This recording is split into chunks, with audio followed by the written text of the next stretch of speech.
Председателе, колега Адеми, пред малку во контрарепликата спомнавте дека ви се допаѓа повеќе оваа концепција, овдека не носиме по желба закони и на кого му се допаѓа или не му се допаѓа, за доброто на граѓаните носиме.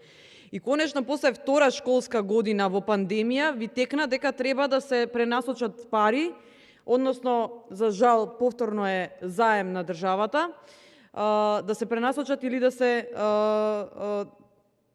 употребат пари за образование. Велите во законот дека основната цел е да се подобрат условите за учење во основното образование во земјата. Втора школска година, како што кажувам, дека над 40.000 ученици немаат услови да следат наставата и вам сега точно во тајминг пред локални избори текна дека треба да се посвети внимание на основното образование. Во вашиот говор спомнавте кога анализиравте за PISA тестирањата, дека после тоа е подобрен рейтингот и дека сме држава со најголем раст во делот на резултатите од тестирањата, како да не живееме во иста држава, затоа што пандемијата итекако влијаеше лошо врз образовниот процес и не смееме да ја релативизираме состојбата.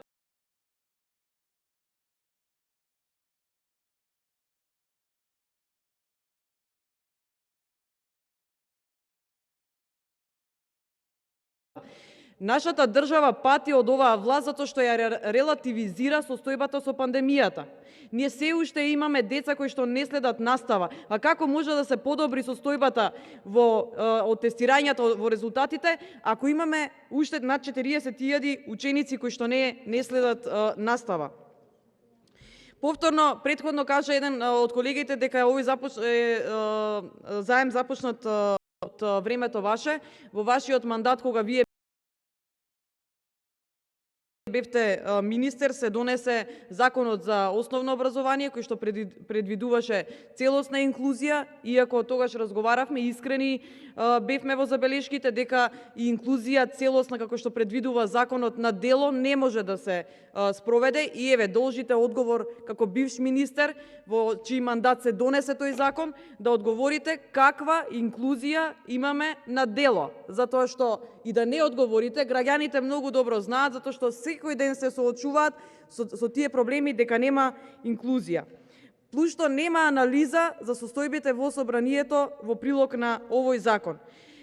СДСМ претходно беше против екстерното тестирање, за да сега се воведуваат најмалку 2 циклуса за тестирање на јазична и математичка писменост.